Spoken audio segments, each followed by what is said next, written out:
All right, howdy, folks. Monkey Biz here. So, what I wanted to do for this build log is the Polar Lights 1000 USS Voyager. I hadn't seen a lot online on how you put these things together and all that good stuff. So I figured I would share some of the stuff that I've learned now, having attempted to build this kit twice and now working on my third one. So we're going to start with the saucer section. First thing to note is that this is the clear version of the kit rather than the opaque version. The reason I'm doing the clear version is because I'm going to be lighting this up with a whole bunch of LEDs and strip lights and all that good stuff. So first thing I want to point out, as you can see here, the inside of this kit is super, super messy. This is because I was originally priming the inside and then going to remove it so that the light would shine through the windows. And then I figured out that that was going to be pretty much impossible. So I'm not going to be doing any interior light blocking. All of it's going to be exterior using a combination of black paint, aluminum paint, primer, all that good stuff. It may soften the exterior details a little bit, but hopefully with enough thin coats, that'll be less of an issue. I've already gone through and drilled some of the holes for where the lighting is going to be. You'll note as I go through, I do actually label on the kit where those lights are going to be. So for an example, here at the front of the ship or on the front of the saucer, there is going to be a white blinking light, and also right here in front of the bridge is going to be another blinking light. Here on, well, if you turn it the right way, on the left side or the left side of the ship, there's going to be a red light. I'm using very small SMDs. I want to say they're 802s or something like that for those. And then on the right side of the ship, there's going to be a green SMD. What I'm going to do for these is I'm going to take some, in this case, 1mm fiber optic, run it through the holes here, lens the end, fill them in place, and then affix the LEDs on top of them. So for the saucer section, it's pretty straightforward. There's just a lot of windows that I'm going to have to clear out as I go through. Also, after this, I am going to be adding some photo etch. In this case, from both green strawberry as well as paragraphics. So the reason I'm using both is because both kits have some different stuff in place. For an example, like here on the green strawberry kit, you have all the different RCS and science packages that go along the rim of the kit. You have the 3 airlocks here, here, and here. You have all of the different, transporter pads. There's going to be, I think, one here, one here. I think there's some back here. In particular, what I like about this kit is these sections right here, because as you go through, you'll notice that if you have the kit or if you're familiar with the ship, there are actually supposed to be some windows along this part of the kit and some windows here, here, and here. I think here too, that are just not molded in at all. So what I'm going to do is I'm going to use these as templates, and then in turn, based on those templates, I will go ahead and either drill out or chisel out some of the stuff that needs to be there. One thing I want to highlight are these. One of the things that I do beyond just Star Trek kits is I build a lot of Gundams. I do mini painting, things like that, which has introduced me to a wide variety of tools. For those of you in the Gundam space, you're probably familiar with God Hand. These are made by the same company, but in this case, these are micro chisels. So everywhere from 1mm all the way up to 3mm with 0.5mm increments in between. This has been a godsend for stuff like this because it means I can actually get those nice square windows, coming out of the photo etch parts. Now, next up, we will go ahead and tackle the lower part of the saucer section.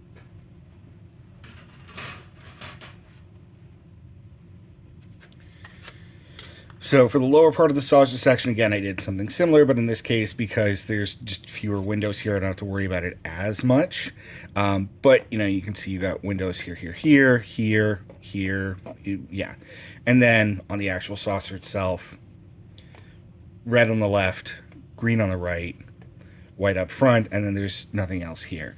I've temporarily, because I'm still trying to figure out how I want to do the build order for this, attached the top part of the engineering hull here. One thing I'd like to do for these kits that have these kind of peg joints is where there's a hole like this. What I'll do is I'll actually go through and drill those out a little bit to make it easier to, attach and detach these things, understanding there's going to be some glue in there, as we go. So for the actual lower saucer itself, just the three LEDs, the wide window here in front, filling in those windows and adding the photo etch to the big windows there. Now, next up for the upper engineering hull, this is where it gets a little bit interesting. So what I'm going to do is I am going to chisel out the detail here in these science bays, then, utilizing some of the photo etch. I want to say it is these two parts right here. These will go on either side and just basically sit on top of that. Now, when you actually put the kit together, one of the challenges I ran into in the first place was that the shuttle bay, or the entrance to shuttle bay, sits right here. So I am going to have to do probably some photo etch or some light blocking there to keep all that in place. Also, you have to be careful when you're filling in this seam and this seam, because there are windows like right there. Unfortunately, because of the way the kit is constructed with, like a ton of plastic being right there, unless you drill those out, those are just naturally going to be dimmer because they sit right against up the hull. So it's not a whole lot you can do. It's going to be the same here as well. One thing I noticed when I was going through is that, filling in this seam right here in between the upper engineering hull and the neck plate, or whatever you want to call it, that one was a little bit challenging, required a little bit of extra effort. So that'll be next for those.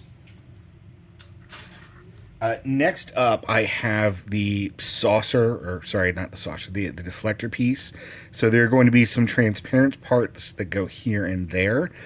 Those are both going to have LEDs, some very small SMDs mounted to them, which means I'm going to have to do a little bit of creative interpretation there to actually fit those into those very, very small spaces.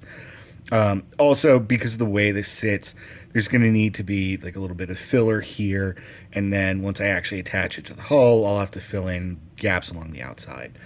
But all of that'll come a little bit later in the build process. So, next up, let's talk about the big boy here. So this is the lower engineering hull. You can see that I've already done, a little bit of construction. One thing to note is that these come filled in. I screwed up when I was putting in the inserts, so that's why these are kind of a mess. But I am gonna go ahead and add those in, and go ahead and fill in that space. So here on the bottom of the hull, you can see that I've already chiseled out some of the detail here and some of the detail here. That is because that is going to get covered with photo etch. In addition, I've already marked off where some additional photo etch is going to go here, here, here, and here. Again, I've already drilled out some of the holes for where the fiber optics are going to go. Here for both the cells, and then here on the actual lower engineering hull itself. One thing to note is that there is another light source here that is not present on the kit. That's why you'd see kind of these measurements. When I'm doing these, I typically use just a standard Gundam marker because it shows up really well and also cleans up really easily if I need it. This is where the power connector is going to go. You can see I've already drilled through the plastic. I tried to make it as symmetrical between those two, or between the two, as I could. But yeah, obviously that's going to be, covered up with a 12-volt barrel connector, and that'll be where that goes. So you're probably wondering, why do I have the engines in place? Well, because of the nature of how many wires are going to be in the actual nacelles themselves, I am eventually going to kind of affix these in place.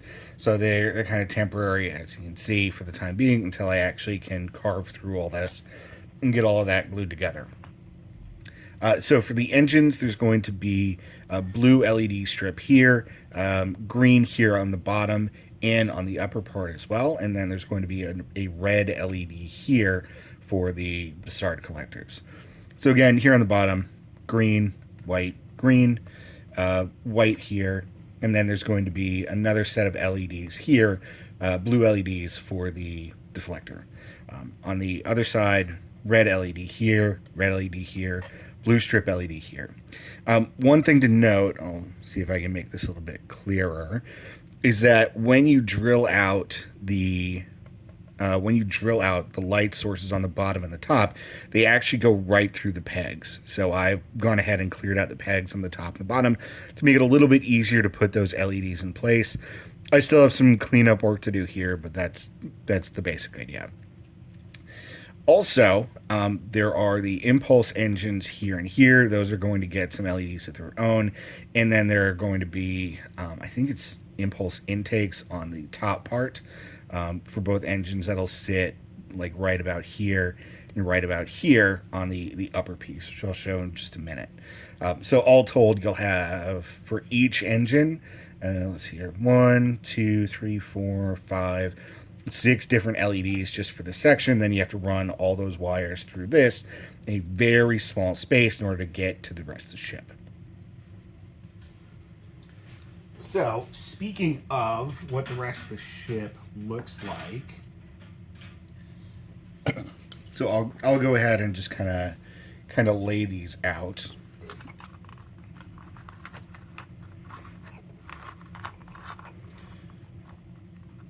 So here you can see that you have, a ton of these pegs that are designed to hold everything together. Yeah, as I mentioned, I'd like to drill these out a little bit to give like a little room to adjust and not make it as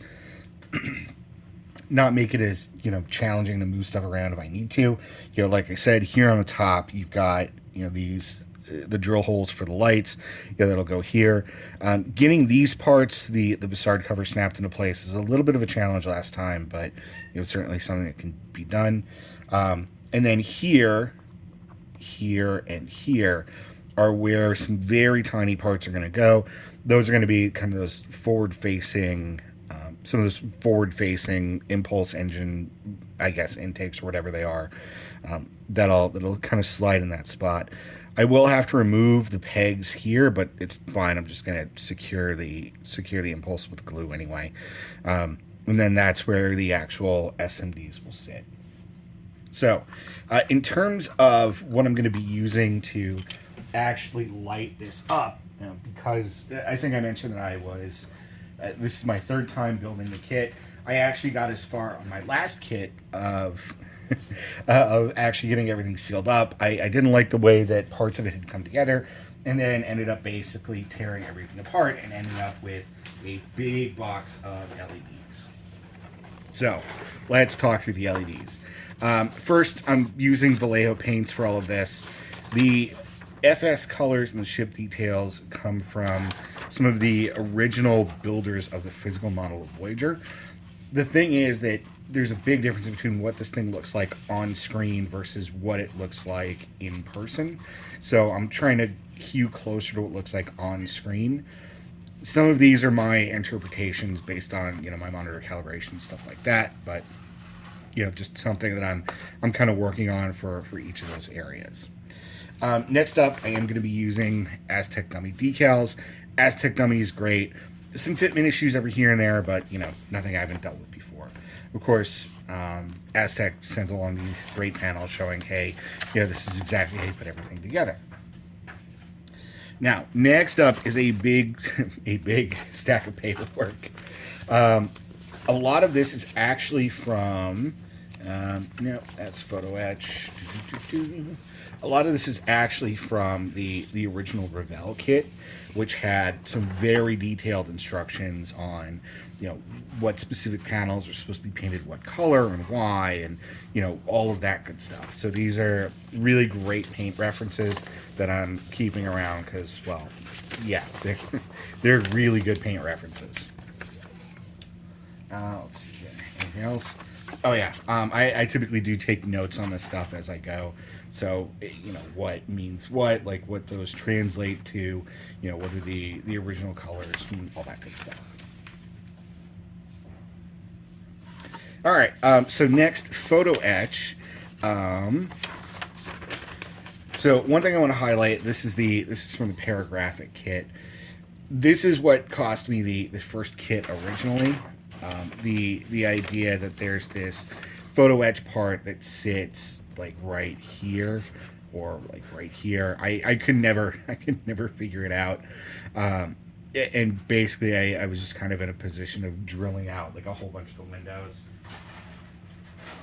Actually,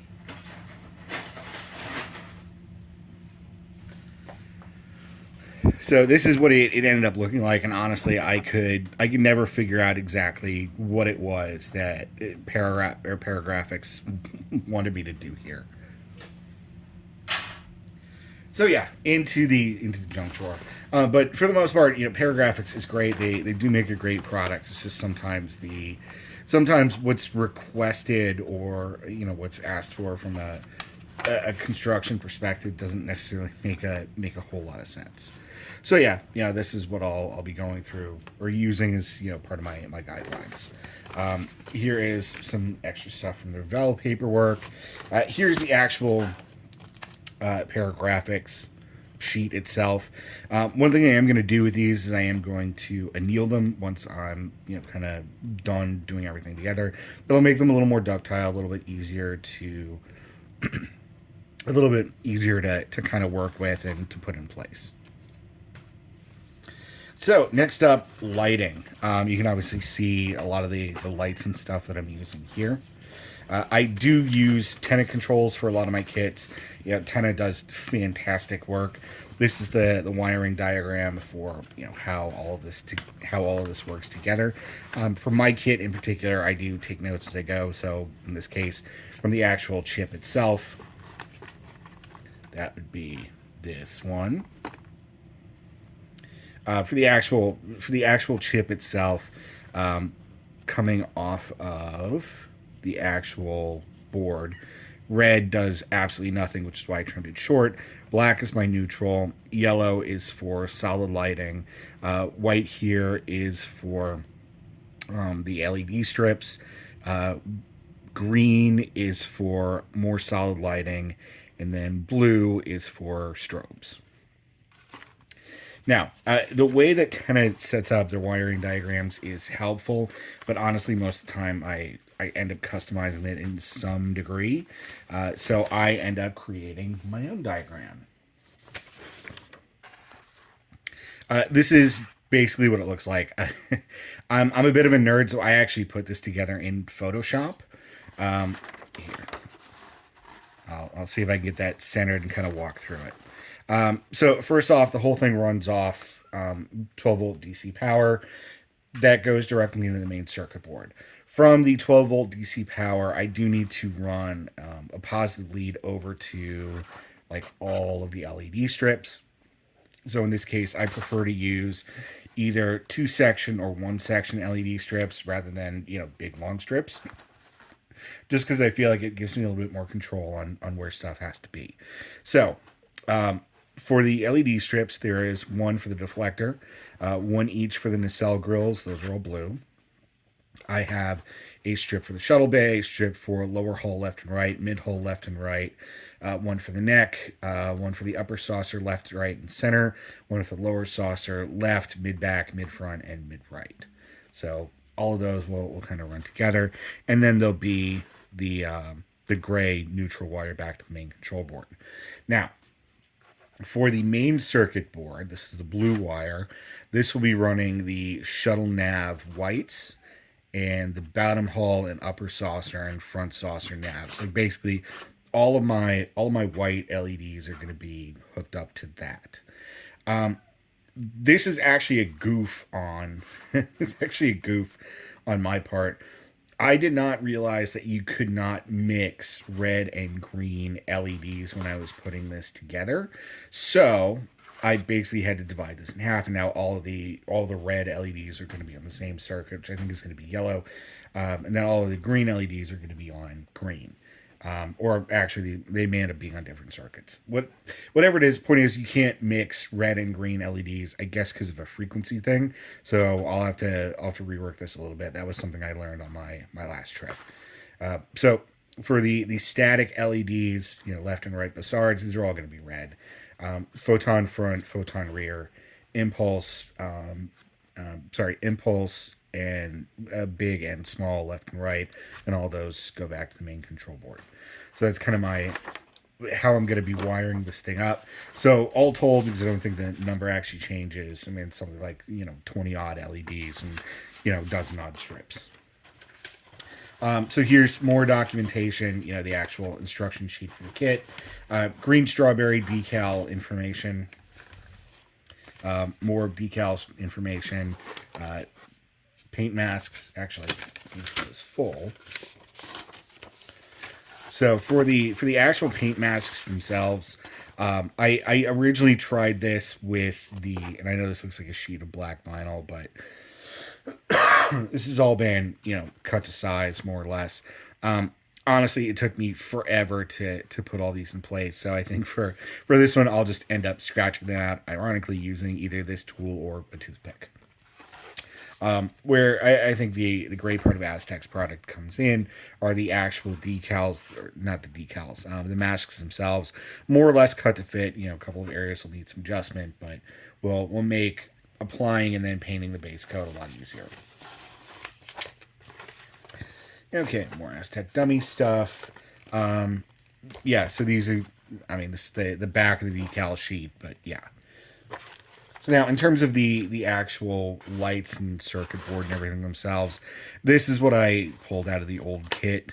Some of the LED strips I am gonna have to fix, just because they're covered in solder, or I did kind of a bad job soldering those.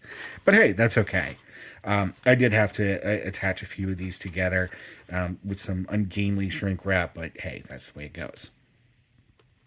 So yeah, lots of very small LEDs, lots of stuff that I'm gonna have to, put together and resecure and all that good stuff. Next up are these two parts here. These are from another green strawberry kit. I really like these. These are very detailed. This is going to be that kind of front science palette, and this is going to be the back science palette. So yeah, those will go into place. Next, as I continue construction. And let's see here. Oh, one piece I forgot when I was doing my parts walkthrough is the neck. So for the neck, as I kind of showed, I'm going to be removing this part here and putting in resin. There's going to be photo etch here. Some clear parts here and here that I'm going to have to light block internally. One thing to note is that I did not drill out this. I looked through as much reference material as I could, shots from the show and a whole bunch of other stuff, and just could not find anything that indicated this is ever lit up. So it's just kind of there.